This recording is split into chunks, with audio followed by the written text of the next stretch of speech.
is our guest. Morkeith Brown, welcome to Totally Driven Radio.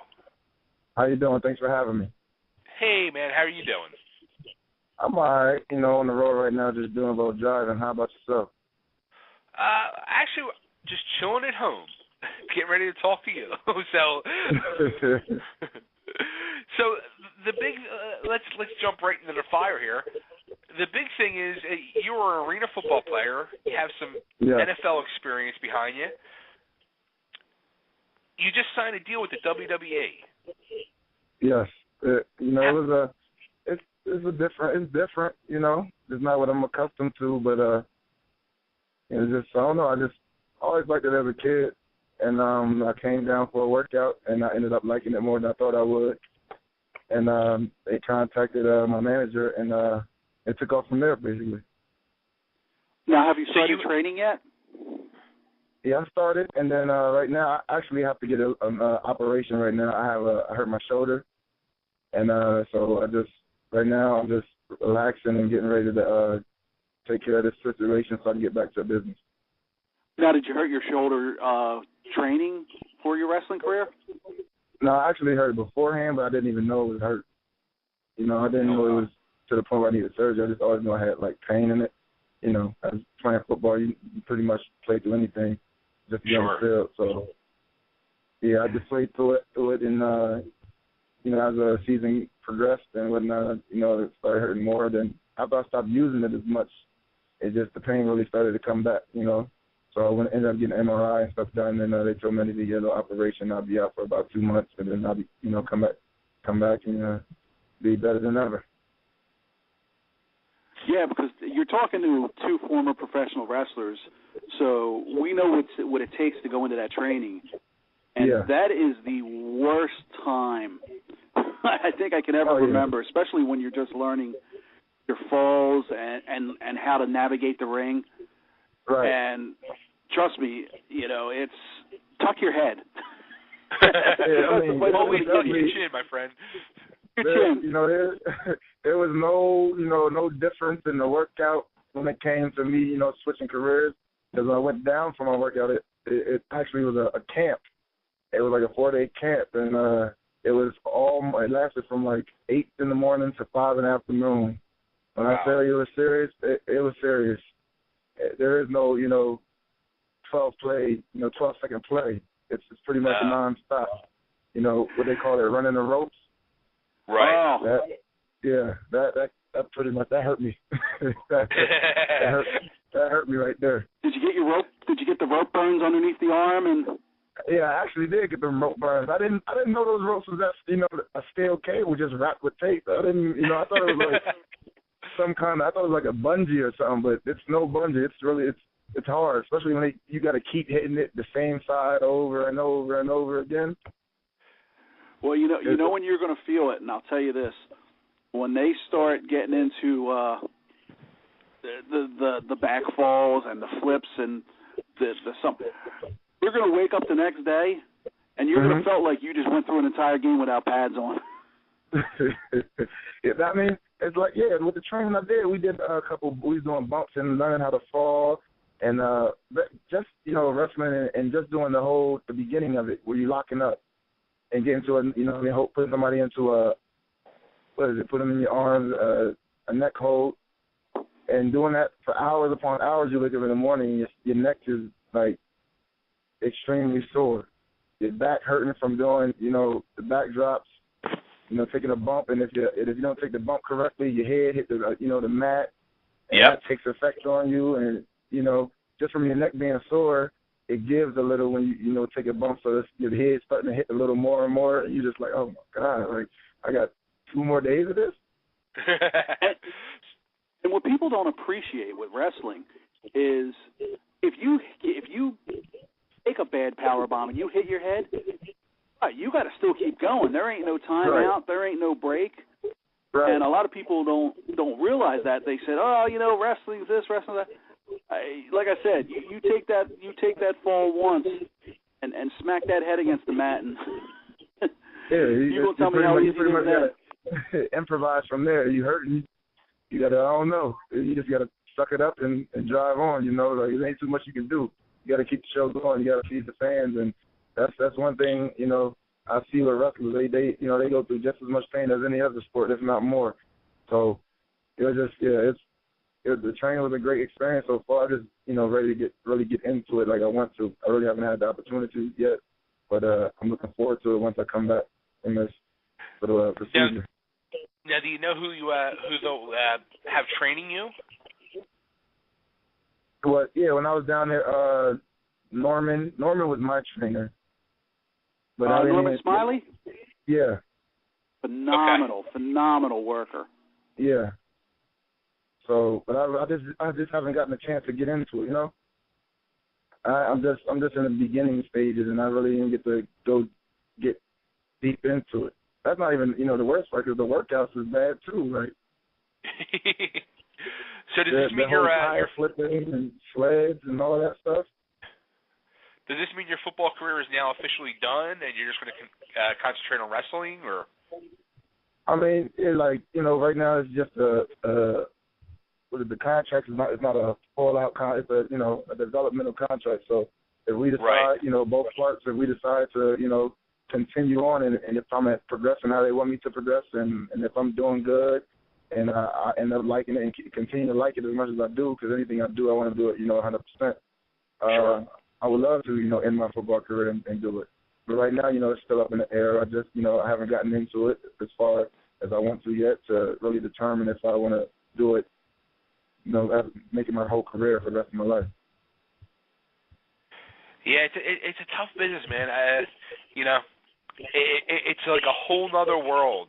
The wrestling world is like no other. It truly is a interesting, unique business. Right.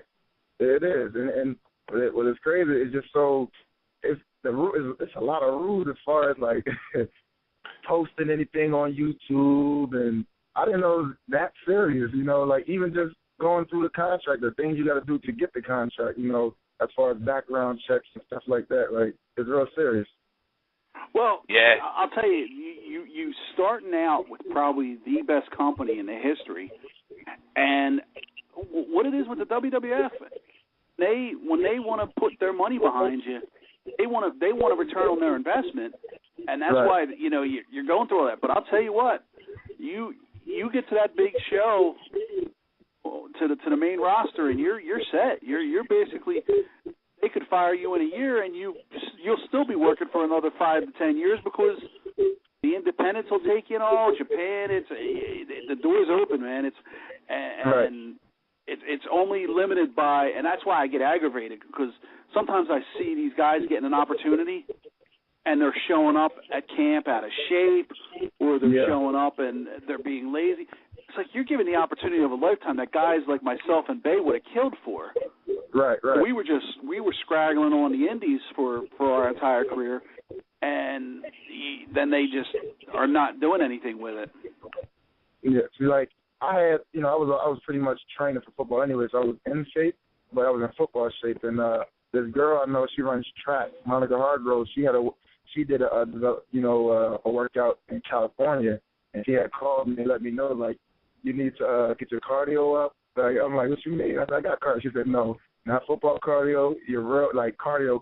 You need to be doing up, downs, high knees, something, because she said the running the ropes is out of control. So when I got down there, I was in decent shape. I was able to continue, but there was a lot of people down there who've been wrestling for years. Like there was one guy, he was a little bit bigger than me. He supposedly wrestled for 11 years, but he passed out on the first day. Like, and they down there like, are you kidding me? You come down here for an opportunity like this, and you come out of shape, and you put on this kind of performance. You need to go home right now. And I'm sitting there like, you've been wrestling for 11 years, and you like, and this is what you want to do, and you come and you show up like this in this kind of shape. You can't be serious. Wow. Yeah, it's, and that's the thing. Like, and Frank touched on that earlier. Like with wrestling, the thing that really sucks is the guys are really true athletes, and they just don't get the respect. Like, unfortunately, like you wouldn't get the respect you would like in football or baseball or basketball or anything like that, because people think just because it's wrestling, it's not athletic, and it's. Right. People just don't understand. Once you're in that ring, you know, it's beyond athletic. It's so much. It is. I mean, it's a lot physically and mentally. You gotta be athletic, but also you gotta have charisma. You gotta know how to hold a character. You gotta know how to sell something to the crowd. You know, it's more to it. Like, as far as you know, football is a very rough sport. You gotta be very athletic, but at the same time, I'm out there just doing what play is called and making a play, something I'm good at. But right. I don't have to, change my mentality, because I already have that mentality to want to, hit somebody, want to hurt somebody. That's not stepping outside myself. But here, like, you might have to play a character or a role that ain't you, and you got to be able to sell that to the crowd and make them believe, that's really you. That's a part of your personality. Yeah. And that's the hardest part to me. That's the one thing you don't want to do is you don't want to end up living your gimmick. Right. So you're going to learn like a whole new language. You'll be talking different. Like you'll be saying all types of wrestling terms. You'll become a different person because you're going to be going into a whole new world. So be prepared to learn a whole new world of everything.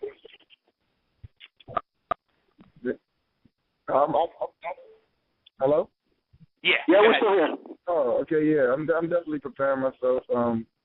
I've been talking to a couple, just talking to people. One thing that did catch me off guard was the whole how nice everybody is, or supposedly is, when you showing up and everybody's shaking your hand, and that caught me off guard. I ain't gonna say it because in football we don't do that. It's pretty much you stay to yourself until you show what you can do and you gain that respect. But everybody, I did like how everybody, gives you respect off, just off day one. They, want to get to know you and stuff like that. It was so different. It was catching me off guard. It felt kind of weird. But the first thing I was taught when I started wrestling school, I went back in 1990. I trained, and then I went through. I was in ECW back in the 90s and all. But the first thing you always do when you walk into a locker room, you always make sure you walk around that locker room and you shake everybody's hand and introduce yourself. So it's a way of showing respect to the vets and everybody else, and it shows that you're like on the same team as everybody, and you'll get along. Right. If you don't do that, then you end up getting heat in the locker room, and then that's when the trouble starts. Right. So that's what I mean. Like there's a whole backwards thing of wrestling. It's and when you're not familiar with it, you have to learn it. And sometimes people learn it the hard way, and we don't want you to learn it the hard way. Right. I appreciate it. Yeah. Like me and my friend Danielle Jackson, she's at the developmental spot for TNA down in Kentucky. And we was talking. She said the same thing. She was like, "Yeah, well, I just wasn't used to it. You just caught me off guard." I said, "Yeah, you just make sure you got to make friends. Is all because you might have to wrestle that person, and you gotta have, in order to have good chemistry. You're not gonna have good chemistry with somebody that you don't like." Yeah, like me and my co-host Frank. You mentioned that real quick. Did you get any interest from TNA, or was it just WWF that? No, I didn't get anything from TNA. Okay, well, you're better off. Trust me, you're getting the best end of that deal. Oh yeah, that's right. Yeah. I mean, even the new facility is out of control. Like it reminds me, it's like home to me. They have everything that I'm accustomed to seeing as far as ice tubs, hot tub, whirlpools, the train facility, just the weight room, and just everything. The lounge area, the locker room it's an amazing facility. Nice. Yeah, they spent a lot of money and a lot of there was a big deal surrounding that, and I've seen the pictures of it. It looks beautiful. I mean, we were training in an old rundown gym that had a barely working bathroom, and you guys got hot tubs and steam rooms and all that good stuff. Hey, look, technology is advanced now. You got to in order to get the best performance, you got to give your talent, your players, whoever, the best treatment possible, so you keep them on that daggone in that ring as long as possible. Have them do the job as good as possible. It's true. That facility is definitely appreciated by all the talent down there. It's nice. One thing, it's very strict though. Do not take your cell phone out. Don't do it.